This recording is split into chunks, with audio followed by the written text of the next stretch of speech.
Hello, today we are going to be discussing the Zika virus outbreak, specifically from 2015 until 2016. We are Group 6, and in our group it is me, Courtney Williams. My name is Julie Bay. I am Hunter Solshowski. Hi, I'm Rebecca Sylvester. Hi, I'm Madeline Wild. In this video, we will be describing how the Zika virus began, the impact it had on the populations, and the key lessons learned. From outbreak to pandemic. The Zika virus was first discovered in 1947 in the Zika forest of Uganda. It was originally discovered in monkeys, but in 1952, the first human cases of Zika virus were detected in Uganda as well as in the United Republic of Tanzania. Since then, small outbreaks have been reported in areas such as Southeast Asia, the Pacific Islands, and as well as in tropical Africa. The first outbreak occurred in 2007 in Yap, which is an island in the Federated States of Micronesia. And then in 2013, another large outbreak of Zika virus occurred in the French Polynesia. As more cases of Zika virus happened, the WHO declared that it was an epidemic that was happening across these tropical countries.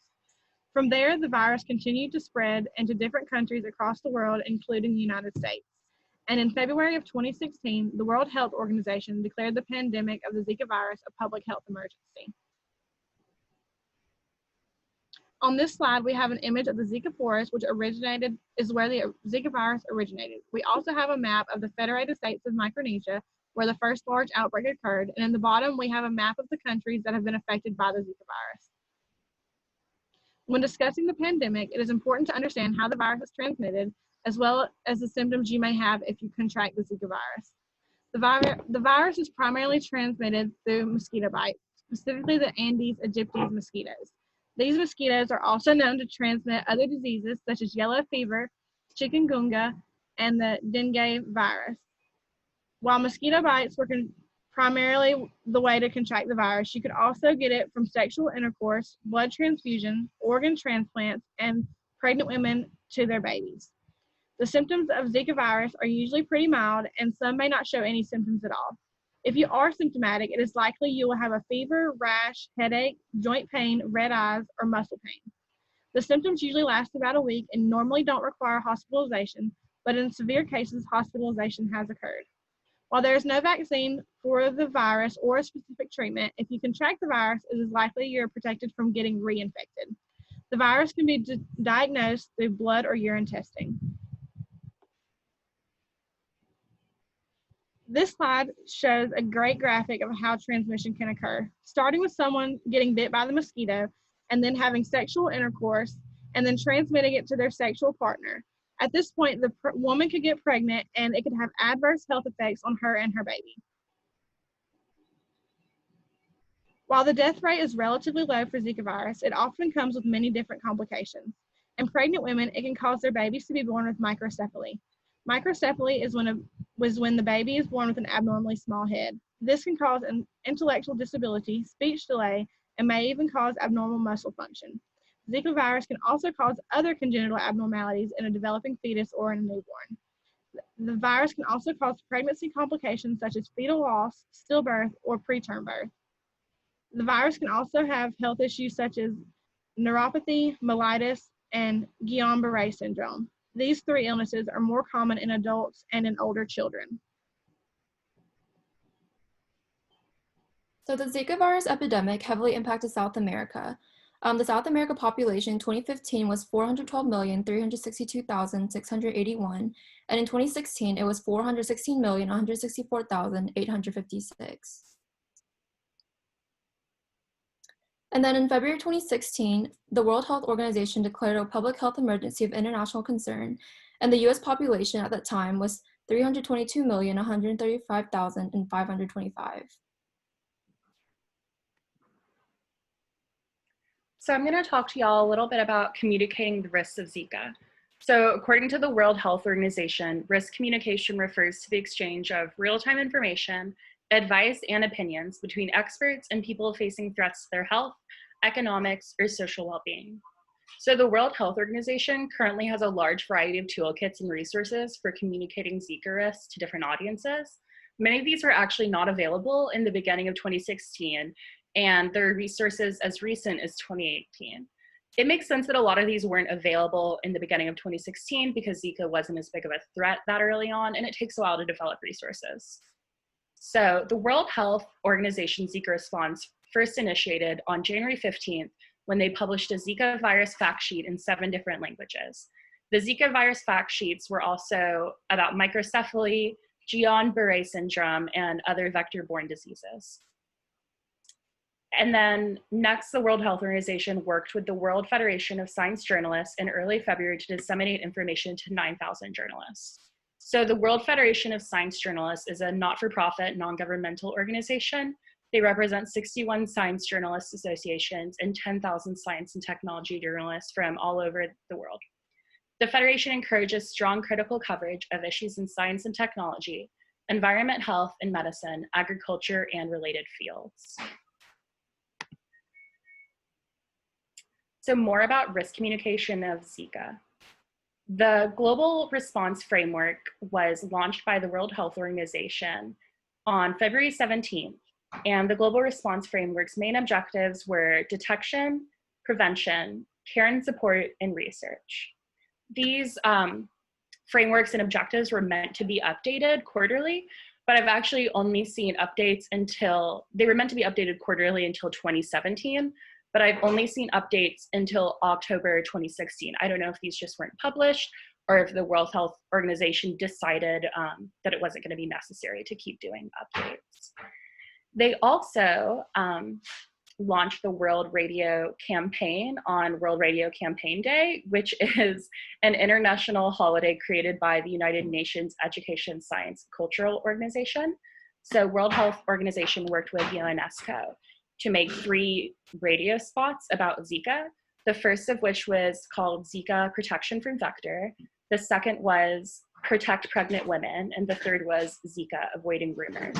These were available in English, French, Portuguese, and Spanish. I'm also going to show you a little bit about this video. This video is called Zika Animation. It was produced by Scientific Animation Without Borders in collaboration with the World Health Organization. The animation is very informative. It's about Zika transmission, but also about how to prevent excessive mosquitoes in your community. And I'm just going to show you a short bit of this.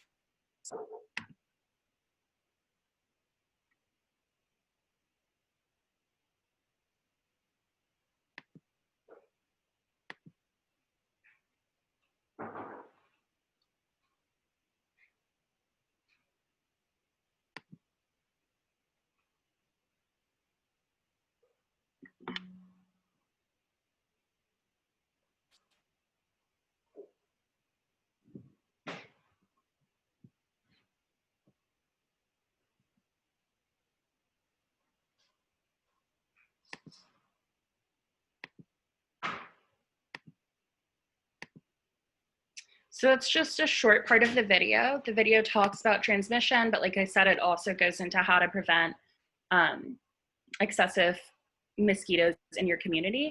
And it shows options like removing still water from around you, spraying down your house with mosquito repellent.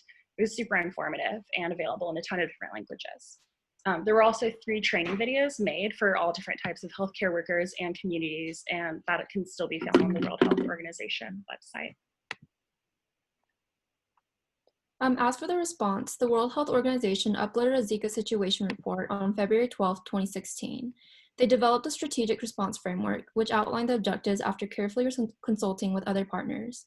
The framework includes 3 parts, which are surveillance, response, and research.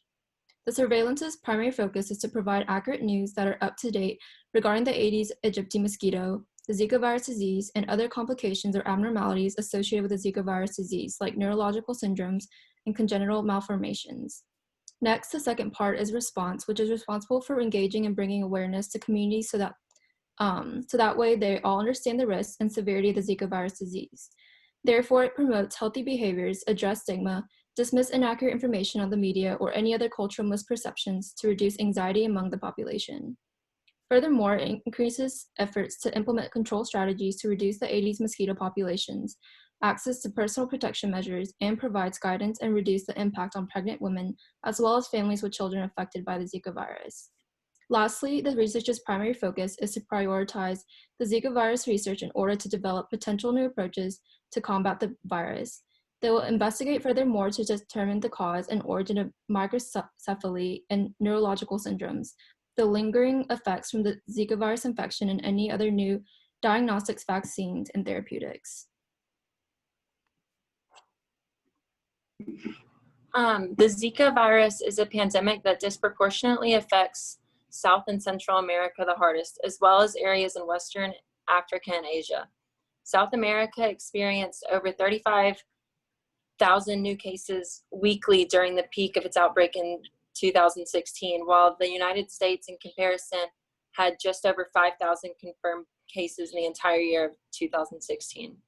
Mortality is low with this infection, and there have been only a handful of deaths caused by the Zika virus, most of which have been linked to the syndrome Guillain-Barré.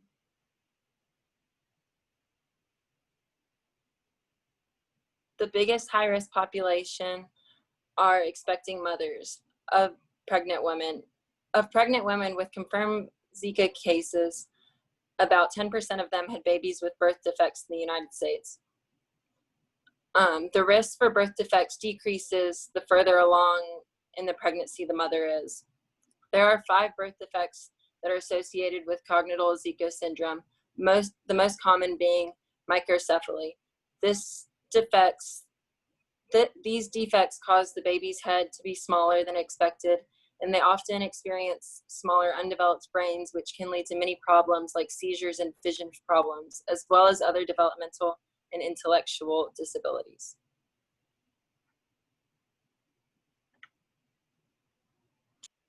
So there were several key lessons learned from the Zika pandemic that can be applied to any future pandemics such as COVID-19. One is that screening and diagnostic testing is critical, and especially in LMICs where they don't have access to these resources all the time. Additionally, with Zika, mosquito and vector control is essential because that was a large part of how it was spread. And there are also several related vector diseases such as dengue and chikungunya. And this can be done through genetically modified mosquitoes or new pesticides and several other developments. Additionally, it is extremely important to have thorough, transparent, and accurate media communication and presentation of the disease. So making sure people understand the disease, its risks, and how to prevent it, especially in lower income countries such as in Brazil, it is important that the people trust the sources that they are getting their information from.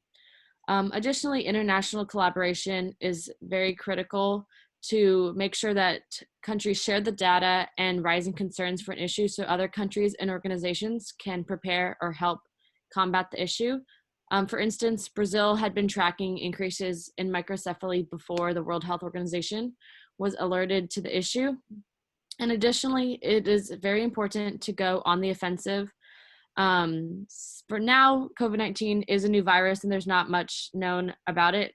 But with previously existing viruses, such as Zika, that has been around for years, it has flared up in the past, but not been deemed worthy of a lot of funding or research put towards it. So just really establishing disease surveillance efforts, creating vaccines, whatnot, for these already existing diseases. Additionally, there are a lot of behavioral things that can be taken from it, such as every person in community responds differently during a pandemic, taking into account the different social determinants of health, different underlying health conditions, income, race, whatnot. Behavioral change can also last longer than the pandemic itself. For instance, in Brazil, many women took the advice of waiting on getting pregnant to reduce the risk of contracting Zika and passing it on to the newborn or like developing microcephaly. So conception rates were very low for a while after the Zika pandemic ended. And even with like COVID-19, now social distancing will hopefully continue. Additionally, just because a virus is dormant or less prevalent does not mean that complacency can ensue. And in the future, it is extremely important to implement a more interdisciplinary approach that could be useful for predicting future outbreaks, such as considering culture, epidemiology, economics, ecology, and whatnot. Here are our resources, and thank you so much for listening to our presentation on the Zika pandemic.